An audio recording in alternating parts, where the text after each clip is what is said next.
Cheguei, LinkedIn, Instagram. Acho que sim. Vamos lá, gente. Vamos dar as boas-vindas ao meu mês, o mês de setembro, que eu faço 37 anos. Valtim, Jaque, sejam bem-vindos. Esse é o meu mês de aniversário, gente. Dia 19, faço aniversário. Vamos abrir o mês de setembro, então, com toda alegria, com toda empolgação pelo que vai acontecer esse mês. E abrindo mais uma semana com vocês, como sempre, muito feliz em estar aqui para essa nossa 18ª temporada. Oi, Jaque, tudo bem? Tô muito feliz, gente, tá sendo muito boa essa temporada, tá me conectando com um monte de gente legal. Tô aprendendo coisa, tô ensinando coisa. Ai, é maravilhoso. Hoje fiz a programação das lives em cima do laço. Acabei de postar no feed do Instagram e acabei de postar os eventos lá pelo LinkedIn. Então já tem programação para a semana inteira, tá?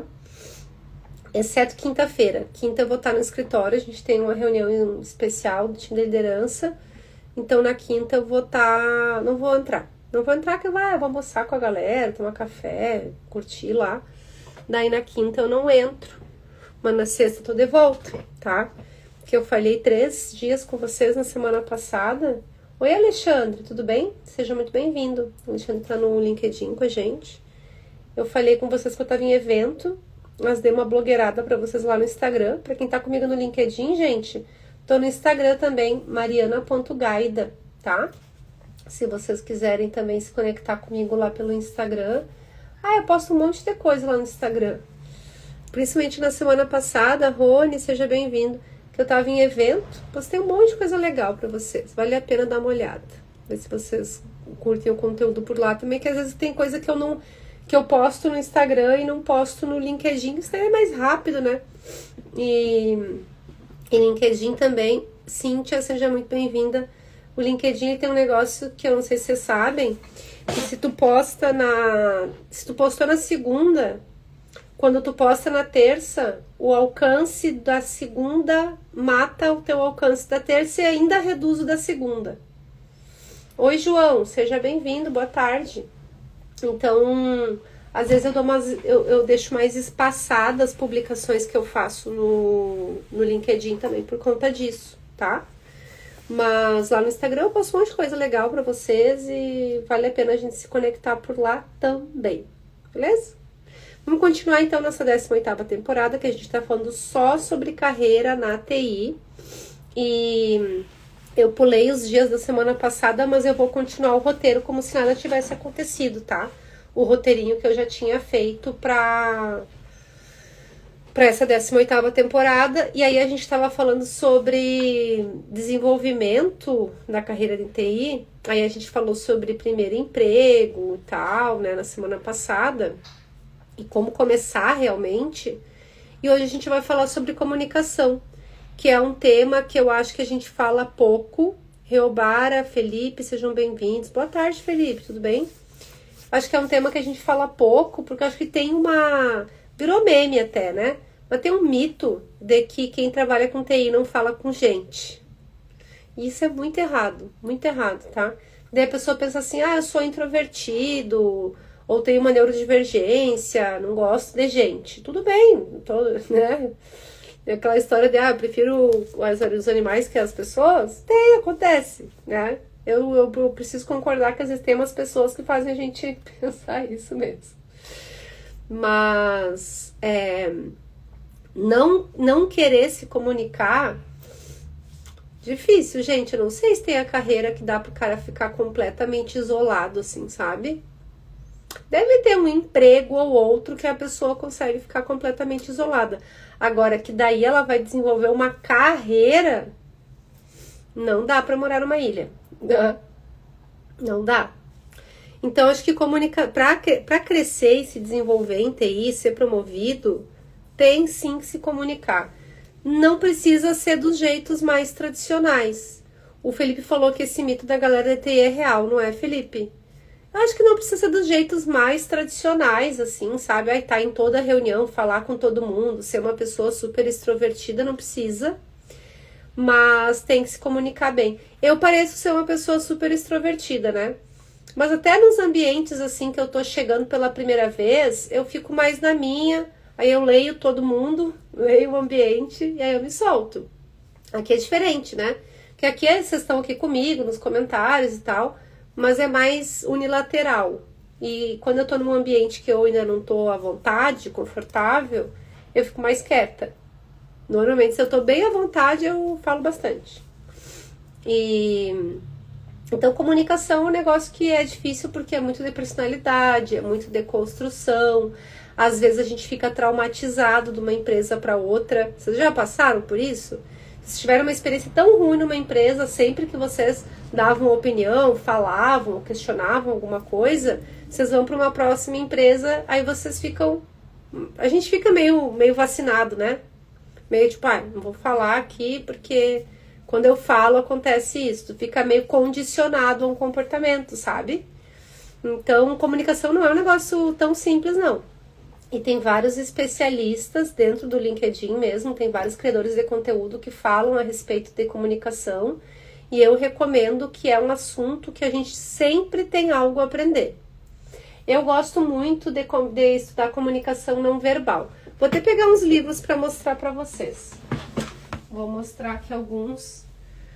Peraí. Durante a pandemia, eu decidi que eu ia aprender mais sobre leitura de microexpressões faciais, né? Aí falam que é para pegar mentira, mas não é só mentira, tem várias outras emoções e tal que a gente identifica através da linguagem não verbal. Então, eu vou dar algumas indicações para vocês aqui. Vai ficar virado porque eu tô com a câmera frontal. Mas esse aqui é a linguagem do corpo, o que você precisa saber, do David Cohen. Eu nem abri esse livro ainda. Eu ganhei, eu acho, esse aqui, e eu ainda não consegui ler. Outro de linguagem corporal no trabalho, do David Givens. Esse aqui é muito bom. Deixa eu ver se é esse aqui. Não é esse. Ah, não. Esse aqui... Ele tem umas ilustrações que mostram comportamentos... Ai, no LinkedIn tá ficando meio ruim, né? Tô com blur. Mas ele tem umas ilustrações que mostram comportamentos das pessoas que significam coisas. Essa coleção é maravilhosa, se chama Caderno de Exercícios de Comunicação Não Verbal. Só que é uma coleção que tem vários outros, tá? Eu tinha um da inteligência emocional que eu dei para uma amiga minha. E eu tive uns 3 já desse aqui. E esse aqui é sobre exercício. É bem prático. Tu vai anotando coisas, estudando coisas. O segundo tu não conhecia, Felipe. Esse aqui é maravilhoso, gente. A Arte de Ler Mentes, do Henrique Foucault. Como interpretar gestos e influenciar pessoas sem que elas percebam. Aí as pessoas me falam assim, esse aqui tem fotos, fotos das expressões. Pegou o filtro no cara do livro. Tem fotos e expressões, bem legal esse aqui, super recomendo. E esse aqui, pra mim, é o meu de cabeceira, Talking to Strangers, do Malcolm Gladwell. Eu ganhei ele em inglês. Eu não sei qual é o nome dele em português. Falando com estranhos, será que é? Não sei. Talking to Strangers. Então, assim, ficam as recomendações, porque a gente sempre foca muito em dicas de, como escrever esse e-mail, como escrever essa mensagem. E às vezes não é escrever, às vezes é segurar o rosto. Não dá, tá, gente? Pra quem é treinado... a gente não consegue. Até quem usa Botox, tá? Até quem usa Botox, político usa muito Botox por causa disso, vocês sabiam? Que é para reduzir as microexpressões faciais e não demonstrar o que eles realmente estão sentindo. Tanto de inverdades, quanto de desgosto, desprezo, ódio, raiva, que são outras emoções que são facilmente percebidas na comunicação não verbal. O Felipe disse que nunca tinha visto esse livro. Acho que é Falando com Estranhos, né, Felipe, em português. Eu tenho uma versão em inglês que eu ganhei e é meu livro de cabeceira. Eu gosto muito desse livro. o que nós devemos saber sobre sobre as pessoas que nós não sabemos. Muito bom. Vale a pena. Então, invistam também em regular os gestos de vocês, a forma que vocês sabem. Tem uma série de coisas. Eu poderia ficar aqui o dia inteiro falando só sobre isso, mas eu ainda tenho que falar as 3 dicas que eu anotei aqui para vocês. Vamos para elas? Em primeiro lugar, aprenda a explicar problemas técnicos de forma simples. Sari, seja muito bem-vinda. Vou te mandar o MOU hoje, Sari. Deixa eu até anotar para não esquecer. Modelo de MOU para Sari e o contato da Mel, né, Sari? De benefícios que a gente tinha conversado. Conheci a Sari lá em Floripa semana passada e ela fez perguntas super legais e a gente combinou que eu vou mandar umas referências para ela também. O que mais? Aprenda a explicar problemas técnicos de forma simples. Eu acho que a pessoa que chegou num ponto de desenvolvimento que ela realmente vai ter uma carreira é a pessoa que consegue não só fazer o que ela faz, mas ensinar outras pessoas a fazerem. E explicar problema técnico é um pouco ensinar. Vocês não têm ideia do quanto que eu aprendo com os candidatos em processo seletivo. Gente, eu aprendo muito, tá? Muito do que eu sei em tecnologia, eu aprendi com os candidatos me explicando o que eles faziam no dia a dia deles, para dizer que eles eram a pessoa certa, por exemplo, para a vaga que eu estava oferecendo. E a partir disso eu aprendi um monte. Então, tu saber explicar coisas técnicas da área de TI, mas de uma forma simples para as pessoas entenderem, é o início do caminho para vocês terem posição de liderança ou posição especialista, ter promoção, ganhar mais dinheiro, ter um cargo melhor. É por aí, tá? Então, aprendam a explicar os problemas técnicos de forma simples. Não tem coisa mais chata que a escrotice. Já vamos começar a segunda assim. Que a escrotice de uma pessoa que diz: eu não vou te explicar que tu não vai entender. Eu sempre lembro daquele vídeo do Clóvis de Barros, que ele fala: não é possível que eu não vou entender isso aqui. Se um homem escreveu isso aqui, eu vou ler até eu entender. Eu acho uma coisa assim o vídeo. Eu sempre lembro disso. Não tem coisa que tu não possa entender. Bem explicado, com contexto, vai. Aí as pessoas falam: explica como tu explicasse para uma criança de 6 anos. Não, besteira. Coisa mais idiota.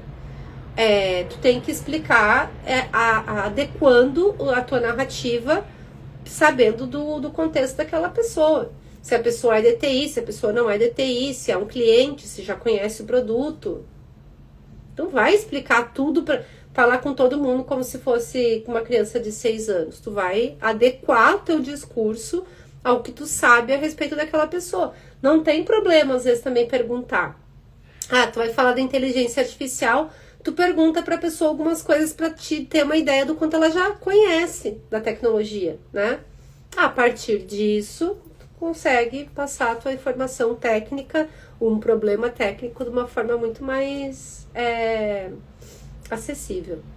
Segunda dica: pratique apresentações, demonstre os seus projetos. Isso é muito legal, inclusive de vocês fazerem na vida pessoal de vocês, tá? Com a família, com os pais, com a esposa, com o marido. Quando vocês tiverem algum ponto de divergência que vocês querem convencer alguém, cria uma apresentação, gente. Tem os templates no Google Docs, no PowerPoint do Google Docs, que é o apresentações, eu acho. Vocês vão lá, pegam um template, ele já tem até um caminho assim a seguir, sabe? Eu acho que começar por templates, quando a gente está falando em comunicação, pode ser muito bom. Começar por templates e pedir que o chat GPT ajuste o teu discurso. Porque talvez da forma que está organizado na tua cabeça, não é a ordem que a pessoa precisa receber a informação para ela estar convencida do que tu já está convencido, do que tu acredita. Então, usem templates. Daí eu dei a sugestão do Google Presentations, Google Apresentações, mas tem dentro do Microsoft também vários templates. É que eu acho que no Google ele já tem até meio que um caminho assim de... Ah, aqui você coloca a frase de impacto, aqui você coloca um percentual, aqui você coloca não sei o que, sabe? O Felipe falou que é da moda antiga. Qual é a moda antiga, Felipe? Me conta. Pelo bar, já sei que é gaúcho. Então, vocês podem usar esses templates e pedir para o ChatGPT ajudar vocês a estruturarem. Eu preciso fazer uma apresentação aqui para um cliente a respeito de um bug que a gente teve na plataforma e tal. E daí, a partir desse bug, a gente tem esse plano de ação e isso vai ser resolvido. E a gente pode falar sobre um case de um cliente que também tinha tido um problema parecido e foi resolvido desse jeito. Aí tu explica com tuas palavras pro ChatGPT. Deu bateria baixa no Instagram. Gente, desculpa, é 20%, ele dá aquele aviso. Espero que eu tenha voltado com áudio. Aí ele dá a sequência que vai te ajudar a realmente persuadir a pessoa e complementa ainda com outras coisas que podem ser importantes para te colocar na tua apresentação. Isso é o básico de um funil de ciência de dados, tá, gente? A primeira etapa do funil de ciência de dados é a demonstração dos dados. Se a gente tiver um dado importantíssimo e a gente colocar em letras miúdas no fim da página, ninguém vai ler. A gente tem que dar destaque no que realmente é importante, não no que é importante para nós, no que é importante para quem está ouvindo. Beleza? Terceira dica pra gente encerrar, que eu tenho um monte de louça pra lavar, antes de voltar pra minha reunião das 14. Invista em soft skills. Escuta, empatia e colaboração são diferenciais. Às vezes, durante o processo de escuta, tu descobre que a pessoa já tá com a mesma ideia que a tua, só que ela ainda não tá no mesmo lugar, sabe? No mesmo ponto. Então, ao invés de tu fazer todo um processo de explicar do zero, tu consegue pegar desse lugar e a partir daí construir um processo de persuasão. Quantas horas eu leio por dia? Ai, Felipe, depende do dia, assim. É que eu gosto de ler à noite, né? Eu boto meu filho pra dormir, umas 9, 9h30, aí eu leio. E outra, não sei se é um problema, mas outra característica minha é que eu não consigo ler um livro só. Eu leio 5, 6 ao mesmo tempo, aí eu leio um pouquinho de cada um cada dia. Gabriel, seja bem-vindo. É o que funciona pra mim, no meu cérebro neurodivergente é o que funciona pra mim. Aí eu vou lendo assim uns trechinhos, uns negócios. Mas quando é livro de ficção, que eu gosto, eu tô olhando pra cá que eu tenho minha prateleira de livros aqui, eu gosto de ficção, né? Aí quando é ficção, eu pego e leio um livro inteiro numa noite. Eu leio rápido, né? Eu tenho altas habilidades e uma das coisas é que eu leio muito rápido. Então, eu gosto de ler. E às vezes tem livro que eu não consigo passar do terceiro, quarto capítulo, eu já sei que eu não tô gostando, eu deixo pra lá. Tem tanta coisa legal pra ler, né? Então eu não tenho muitas horas por dia, eu vou indo conforme eu consigo. Final de semana que eu tô sem meu filho, que ele tá com o pai dele, também eu leio mais. Já teve final de semana que meu filho tava com o pai dele, eu li uns 3 livros no final de semana. Eu tava bem pra leitura mesmo, aí fui lendo. Mas isso vai muito da característica de cada um, né? Vini, seja bem-vindo. Acho que a minha referência é meio fora. Uma por causa da minha configuração familiar, que não me permite ler tanto quanto eu gostaria, e outras questões de perturbação mental. Às vezes a gente já consegue se concentrar, né, gente? Se eu tô fritando muito com um problema, assim, eu não consigo me concentrar pra ler, não tem jeito. Aí quando eu vejo que eu tô passando o olho na mesma frase 3, 4 vezes, eu falo, deixa eu fazer outra coisa. Aí eu vou lavar uma louça, né? A gente relaxa, né? E às vezes, como eu tava falando aqui da escuta, é muito isso também, né? Às vezes a gente tem que baixar nossa ansiedade antes da gente tentar persuadir, convencer alguém de alguma coisa. Então a gente escuta, né? Vê onde é que a pessoa tá, se ela tá na mesma página que a gente, e aí a gente segue. Senão, a gente dá uma segurada. Empatia. Não adianta vocês tentarem convencer alguém que nunca viveu tudo que tu viveu para chegar nessa opinião que tu tem, para chegar nessa ideia. Tu tem que ter a empatia de saber que a pessoa não teve as mesmas vivências, as mesmas experiências de vida que tu. Simples. Então tem conversas que não são para...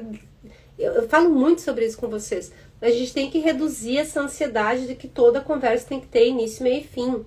Às vezes tu não vai sair da reunião com um plano de ação prazos e não, às vezes é só para construir o que vai chegar na pessoa, te ajudar num projeto, entenderam? Vini, seja bem-vindo. É isso, às vezes é só construção e tá tudo bem. Vamos passar por esse processo juntos. E colaboração. Então, inclusive, quando vocês forem fazer apresentações de PowerPoint, por exemplo, coloquem gatilhos para vocês mesmos lembrarem de, no meio da apresentação, pedir a opinião das pessoas ou pedir contribuições de pessoas que vocês sabem que vão estar na reunião. E daí tal coisa a gente acha que a gente consegue fazer desse jeito. Porque o fulano já fez um projeto semelhante, né? Fulano, conta pra galera. Aí traz a pessoa para discussão também. Vocês se fortalecem dessa forma, vocês mostram unidade, um coletivo que faz parte do que tu tá propondo e não que essa é uma ideia tua, que tu tá apaixonado ou pegado àquela ideia, fez, seja bem-vindo. Pegaram, gente? Então, assim, até hoje fiz um plus, né? Falei de linguagem não verbal, para quem tá chegando agora eu já tô encerrando, mas em breve vai estar no feed do Insta, no feed do LinkedIn e no canal do YouTube. Dei dicas de vários livros para estudar comunicação não verbal, que é um assunto que eu gosto muito. E dei dicas bem práticas aqui, ó. Explicar problemas técnicos de forma simples, adequar a tua narrativa, o teu discurso ao nível de conhecimento que aquela pessoa tem, praticar apresentações e investir em escutar, ter empatia, se colocar no lugar da pessoa, saber que ela não está dentro do teu cérebro, tu tem que realmente entender qual é o contexto dela em que tu pode inserir a tua sugestão, tua recomendação, tua solicitação, teu pedido, e que ela vai entender melhor e tudo mais.